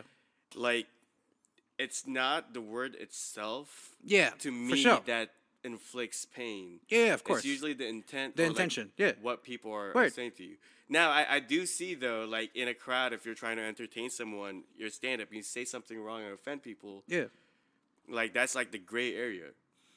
But we wouldn't even know it's a gray area if we didn't have awareness that it sucks in the first place. Yeah, that sucks in the first place. But like, I think it's like, I guess it's the word itself. I agree. It's not the thing that's hurtful, but like the idea behind the word. It's like how it's been used. I agree. No, I tenfold agree. I mean, especially me. I say nigga all the time. Yeah. I'm never gonna get rid of that from my vocabulary. Unfortunately, it's there, right? Yeah. So I agree with you, right? I totally agree, and I think I also would rather like not the. I'd rather people work a little bit harder to understand what people are communicating to you versus what's at face value. I mean, I'm with that. You know what I mean? It's like if you're not taking the time to understand what I'm really trying to say, then fuck you too. You know what I mean? But at the same time, again, like now that we at least the awareness is there, where it's like there is a tactful way. There's always a tactful way to do anything, right? Like even not even saying anything crazy offensive, just how you act or treat people in public. Yeah. There's like a proper way to do shit. I don't know about proper, but like like a tactful way to do things. Yeah. And like you wouldn't know if you're not being tactful if you didn't have the awareness of how it would rub people the wrong way. Like not even like take away the offensive shit. If I know that people don't want me to be right up to their face and breathing on them, if I didn't know people were bothered by that, I would never worry about not doing it. You know what I mean? Maybe to my friends I could do that because we're all comfortable with each other. You know what I mean? Yeah. But I wouldn't know that in a grander scale, it's not like something you do easily without people being weirded out by you. You know what I mean? Yeah. So like that's the same thing with like saying shit or like saying like words that you shouldn't be able to say. Like I agree that like again, people should take the time to understand what you're actually trying to say. Yeah. Don't take shit for face value with anything. Yeah. But I also like enjoy the fact that I also like the fact that as a people we're kind of like aware of that now. So like in public we're able to filter that down. Yeah. And then when you're with people you're comfortable with, like they know what you mean. You know what I mean? Yeah, that's true. So it's like, yeah, and like there's always gonna be the awkward growing pains of learning something like that. Yeah. And that's why we're seeing like how like the like people instantly condemn a dude just for getting accused for something. And I think that shit's horrible, and I've seen it ruin people's lives, and that sucks, dog. But I would rather, in 2019, women feel more safe to be themselves than they did in 1999. Yeah. You know what I mean? Like people in like girls like in LA growing up, it was like especially in high school. Whenever you're at a party and now a girl's gonna go home and all she's literally gonna do is walk to her car, she would have to ask one of us, "Hey, walk me to my car. I'm going home." Yeah. Now in 2019, you're like, I'm gonna walk to my car and not worry about being raped just because I'm a girl. You know what I mean? Yeah. So like again, like I understand what you're saying and I agree, but it's like there's always gonna be like growing pains in changing an ethos, and there will be collateral damage. But it's like I'm okay with a dude going through this bullshit now because women were getting raped and sexually harassed for 50,000 years. I mean, you know what I mean, the thing with like me though, I'm not saying that like I said, like I like where it's heading, and I'm glad that like women have, and they still have struggles, of course. Yeah. But even men have struggles, Yeah. I feel like we keep getting better at being aware. Yeah. And being like at least kind to one another. But when you're saying with the collateral thing, I just don't think they're like mutually exclusive, like that they go together. I think there's a process. Sure. You go where it doesn't have to, like, Yeah, but that's also like saying all lives matter. What do you mean? Because it's just like the point. There's no bias. No, the point is that women have been historically sexually harassed and treated unequally. Yeah. Like men getting in trouble sometimes and also going through struggles, like, is beside the point. You know what I mean? What do you mean? I think that, like, in the grander scheme of things, it's more beneficial that we start to treat women more equally and than caring about a guy struggles or taking damage for a false accusation. I don't know. To me, it's just like, I mean, and I'm not saying that like it's such a bad collateral, I think it's just like, it's almost like with the cancel culture. I'm not even specifically. Look, I'm not saying it's wrong, but it's a side effect of changing an ethos. It's just like when you take antibiotics. Like, you need to take antibiotics because you have like fucking viruses in your body. Sometimes when you take antibiotics, you get a fever because you're putting another virus in your body to fight that. And men getting falsely accused in this transition period and getting canceled for that is the fever. You know what I mean? But you need that other virus in there to kill the other virus. You know what I mean? Yeah, I don't know. It sucks. I would rather not have a fever. Yeah, I agree. Yeah. And I wish there was a way to get rid of this virus without having a fever, but you gotta do. I see your point. I mean, and I feel like that's like what's happening now. Yeah, for sure. We're in that weird transition. Yeah.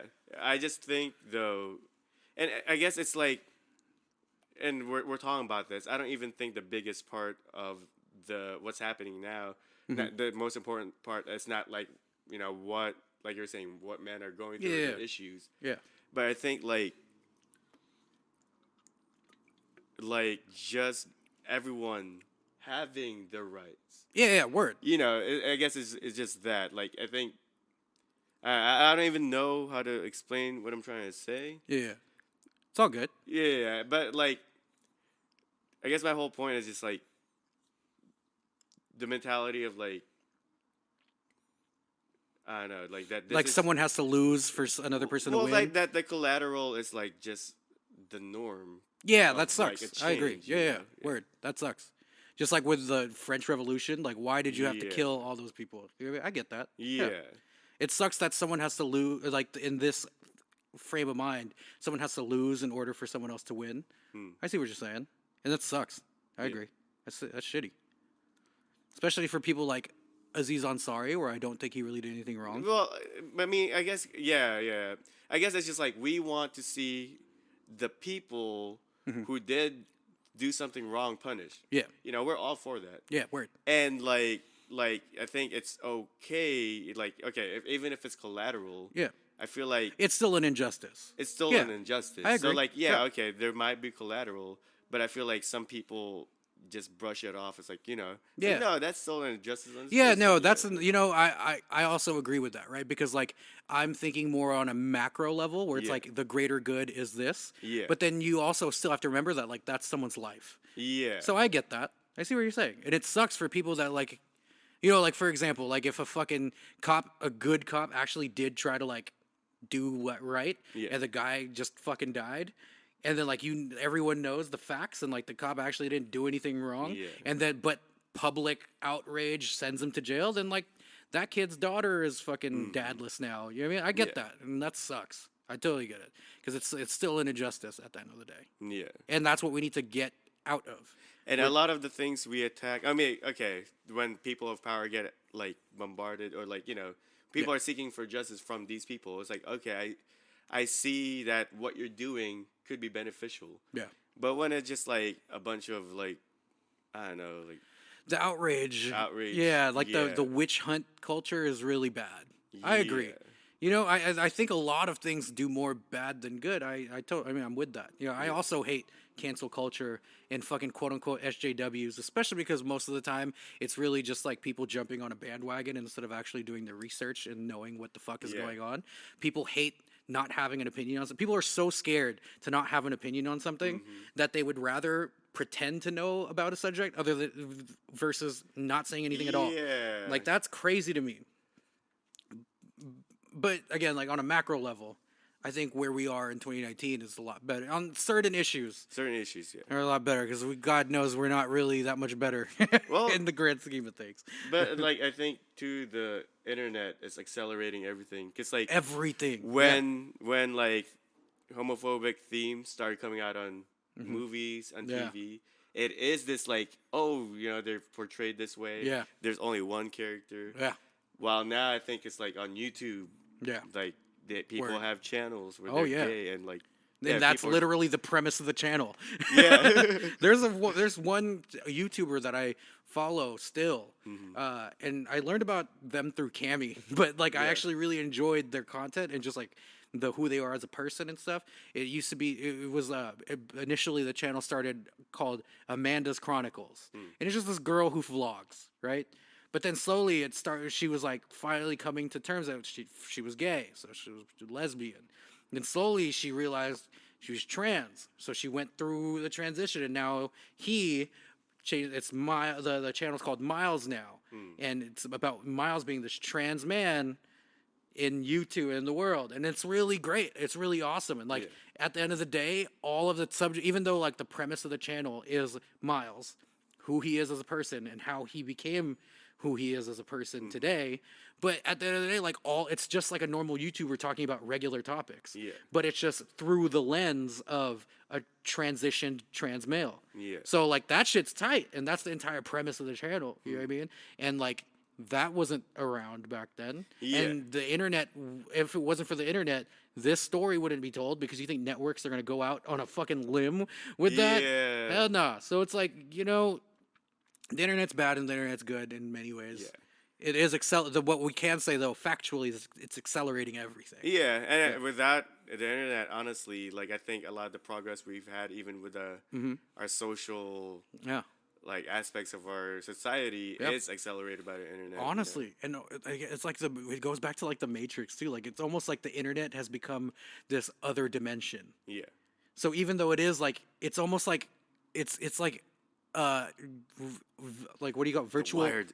Yeah, the Wired from Lane. You know what I mean? Like that's actually okay. This is off on a tangent. Lane is one of the animes that I have to watch the English dub to. I can't watch it in Japanese because I'm used to Lane's voice in English. That's true. You know what I mean? Like that's weird, but like anyway, like the internet really becomes like what is it? Augmented reality. Yeah. You know what I mean? It's like it has accelerated everything in our world, right? But there's also this digital virtual world that you are something else. Yeah, And the there's conscious an image of you Yeah. out there that's playing you, you know. Because think about our world, what we see as PC or like acceptable human societal behavior is very different than the consciousness of the internet. Yeah. The consciousness of the internet is everyone's deep, dark, Yeah. nasty selves, and That's it's a true. disgusting place. You know what I mean? It's so weird. That phenomenon is weird as fuck. Yeah, That dude, this, and it's scary out Yeah. there. Yeah, like this astral plane has accelerated our quote unquote tangible real reality. But then it's also, oh my god, it's also it's playing the fucking thing. oh shit. It's also though like it's also created its own dimension. Yeah. It's fucking I'm so high. Yeah. This is like a weird smoke tangent. But I mean, at the same time, this high conversation is really something like crazy to think about, because like, I mean, you're talking about like all the nasty stuff out there, and like, Yeah. well, like we invent these technologies, we don't know the repercussions. Yeah, we you know? don't. We don't know where it's really gonna go. Dog, it's like using GFs. And you know, yeah. And did you know that like some people are getting horns in the back of their heads now because of cell phones? Really? Yeah, and I think it's from like looking down all the Radiation? time. Oh, it's like their bones are fusing like yeah, that. they're like going like Nigga, that's that. gonna happen to me because my iPhone tells me every week how much hours I average screen time. Yeah. Every day I average 5.6 hours a day, my nigga. Damn. That's the one aspect of like technology right now, our phones especially, that I feel sort of like is a drawback completely. Uh-huh. Is the fact that it takes so much of my time. Dog, yeah. And you know it's stunting a lot of development for kids because they're always on they have ADD. Everyone in this culture has in this generation has ADD because instead of their parents taking the time to fucking parent their kids, they distract them. So now everyone, instead of like looking for growth or direction, they're looking for distraction. And I am the number one evidence to that. Yeah. Because of my anxiety. So my anxiety makes it so if I sit in silence or in the dark, my mind races and I get anxious because I'm forced to confront myself. Yeah. So I always have to have a podcast on, music on, like a show on to distract myself from me. And it like that's where I'm like coming to terms with that I'm just afraid of myself. Damn. And that's why I've been doing so much like soul searching lately and all Yeah. that stuff. And that's why I'm like starting to like do hella like sensory deprivation like tanks and like That float. you do that? I've done it Dude, twice. I want to do that. But because it's literally nothing. You have Yeah. you're weightless. There's no sounds. There's no vision. There's there's like a slight smell. It's like chlorine tankish, and there's a slight taste if you get the water in your mouth. It's hella there's hella salt in it, so you can Yeah. float. You know what I mean? But it forces me to confront myself, and it forces me to like think about the things I don't want to think about. Solving that, or at least coming to terms with what I've been Yeah. thinking about, to achieve the goal of like sitting in silence with nothing. Yeah. The goal of doing a sensory deprivation float is for nothing. You don't think, you don't nothing. You're just there, Yeah. right? And if you can't get your own thoughts out of the way, you can't reach that bliss. Yeah. And I'm trying so hard, nigga. The first time I had a panic attack in there, Really? I started, and the girl's like, "Are you okay?" I'm like, "Hey, get me out!" After fucking 11 minutes only. And then they said 11 minutes is a lot. Yeah. 30 minutes is for pros. They said it's crazy, bro. Damn. Yeah.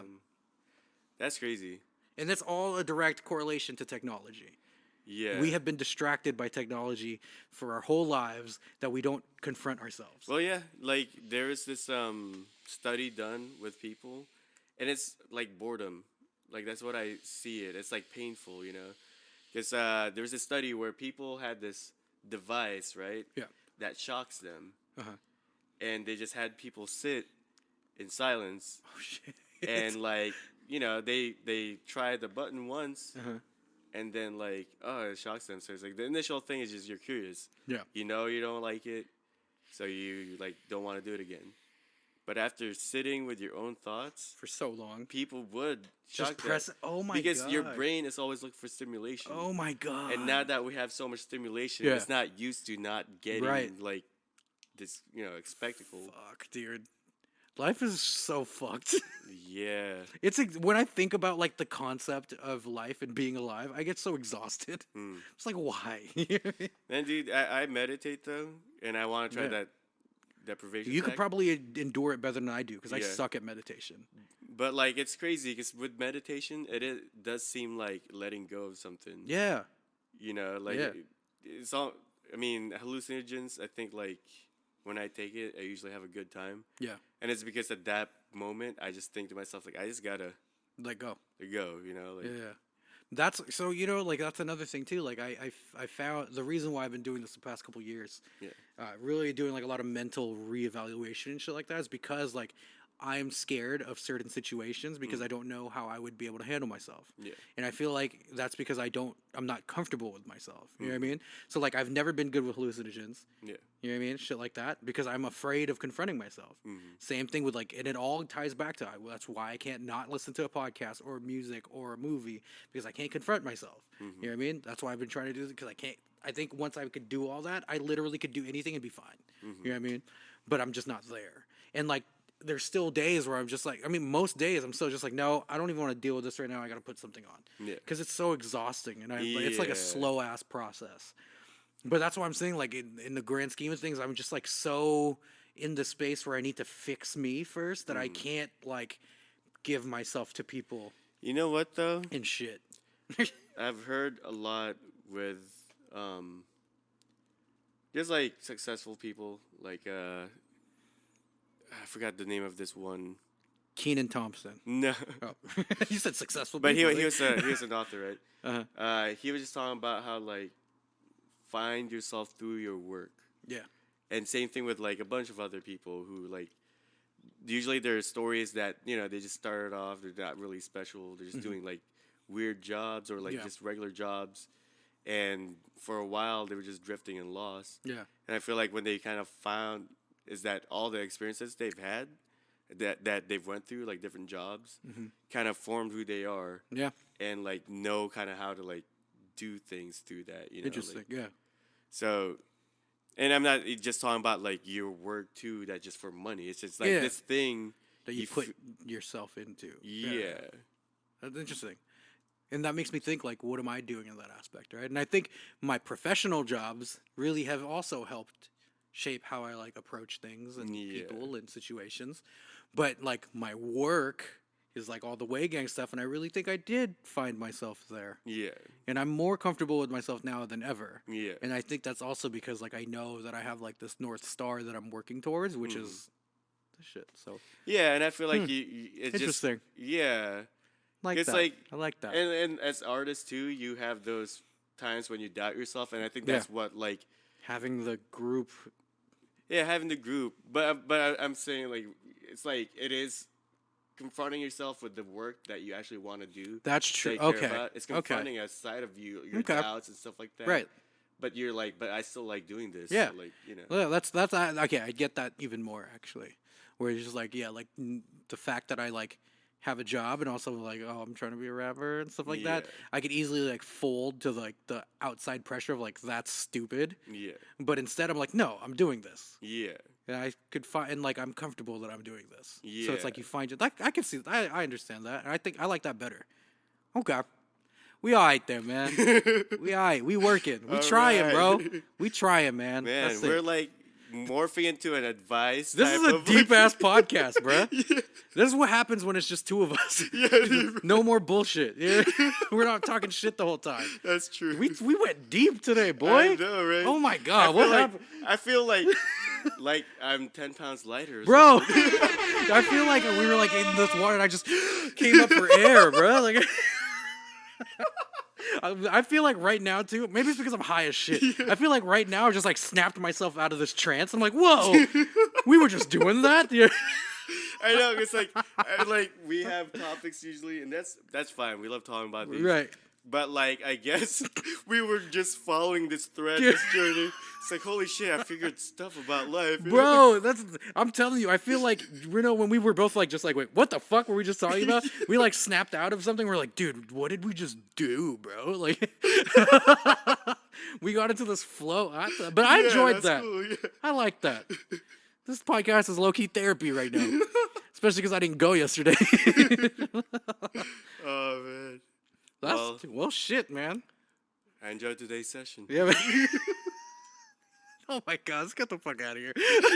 Chemo Slice is almost here. He said he was heading over. Great, I'm glad. So we're gonna record some shit with Chemo Slice. What did we talk about today? What was let's do a quick little recap. So we talked about Existentialism. Final Fantasy VIII Remake. Oh yeah, updates. let's hear it. ASAP Rocky, free ASAP. Free ASAP, man. Lil Nas X. He's got the horses in the back and the niggas in the front. Okay. And then This Taylor Swift. oh man, fuck that bitch. Free Tay, bro. Free Taylor Swift. No, free TK though. Free Palestine. Free TK.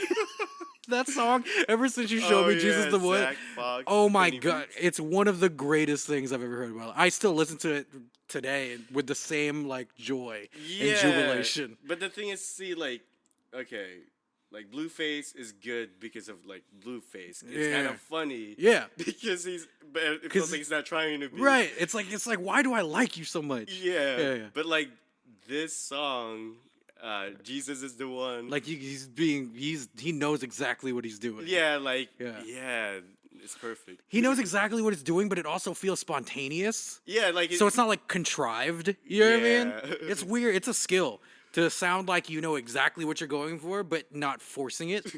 Because like he probably like, this is what we need to do. This would be funny. I'm gonna freestyle. Yeah. Because he clearly freestyled some stuff, right? It seems like it. Yeah, I'm gonna do my bag of Doritos because I got depression. I just love. I'm gonna dip my nuts in some $1,000 dressing because I got depression. But dude, like he comes in, when he like does a little intro part, he's like, if it ain't about Jesus, I'm gonna hit you with this K. Right? And that's already funny. But then when he like ad libs, he's like, oh yeah, nigga, free Palestine, free TK. You know he's about that bullshit because he puts in the same sentence, in juxtaposition, free Palestine. Which is like, yo, dude, like, there's been some fucking, like, social injustices happening there and real human rights violations happening there. And then Free TK, who's like this 14-year-old rapper that killed somebody that's in jail. Oh. Free Palestine, free TK. I'm like, wow, duplicity is a real virtue.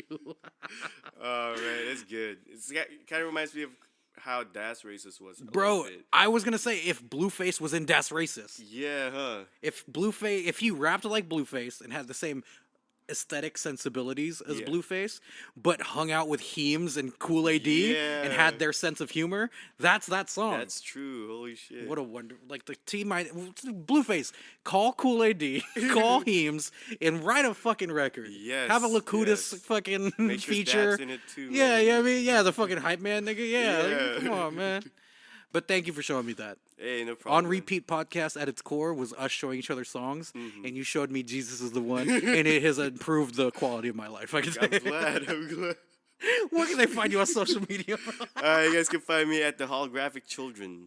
It's a long one. If you want to, if you want to tag him in a IG story, you can't use the strong font because the N will be its own line. So you go back to modern, go back to normal, or use typewriter when you're tagging him. What about you? Where can they find you? You can find me at Medium37 Franc. That's Frank with a C, like French money. You feel me? You can follow the Wave Gang. You know, whatever. We're not talking about them no more. Well, yeah. Well, we'll send you the links and. Yep. What What you got coming up? Well, I'm working on this song called Before the Storm. We just did some claps and snaps claps for it and today. snaps. Ooh, it sounds sexy. We gotta quantize it a little bit, but it sounds sexy. Yes. But it's gonna come out soon. That's dope. Well, not really. Also, but but be done soon. Relatively soon in like the cadence of the Holographic This Children. is like a Square Enix teaser. Summer 2010, I think. And then summer 2010, we're like, Christmas. Probably summers. They show the trailer. They're like, most likely December. Don't quote me though, bro. Check in with me. I'll let you know next week. I'll hit you up closer to the day.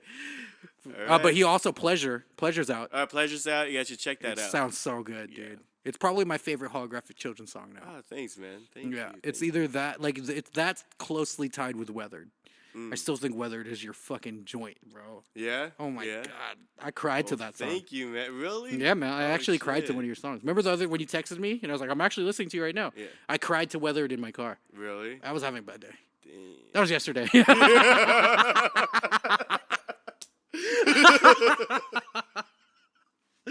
Oh man, what do I got? Oh, we're gonna shoot the Swishman. So me and Kilo decided, let's do the Swishman side LaCroix video before Houdini. Okay. Because Houdini's getting plays without a video. Yeah. So why, you know what I mean? Let's put something else to put more, All right. put more emphasis on other songs.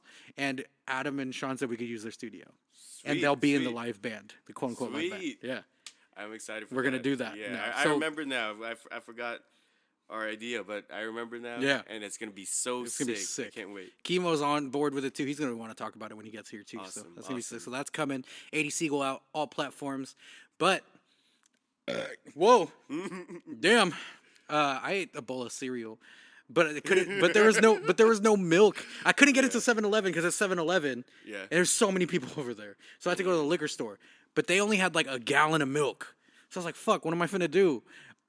There was like the vanilla fucking Ensure protein shake was in there. So I fucking poured a bowl of cereal with Ensure as the milk. Fucking Oh.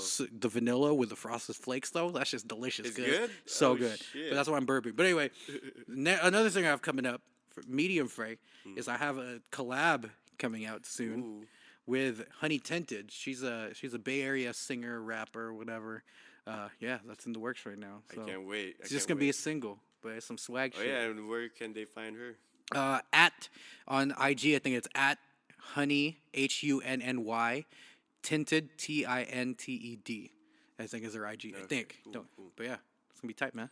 All right, sweet. Well, Yeah. thank you guys for hanging out with us. Thank you. Thanks for Yeah. going through therapy with us today. Yeah. Hopefully, the nuggets of topics we talked about was enough to get you through our personal bullshit. I hope you were going through it with us. Yeah. You know, while we were going through it. Let's cry to Paramore songs together. I'm with it, Yeah. bro. Let's do it. Maybe that could be our podcast, like people hearing us cry and they People can who with cry. us. Yeah. Boys who cry.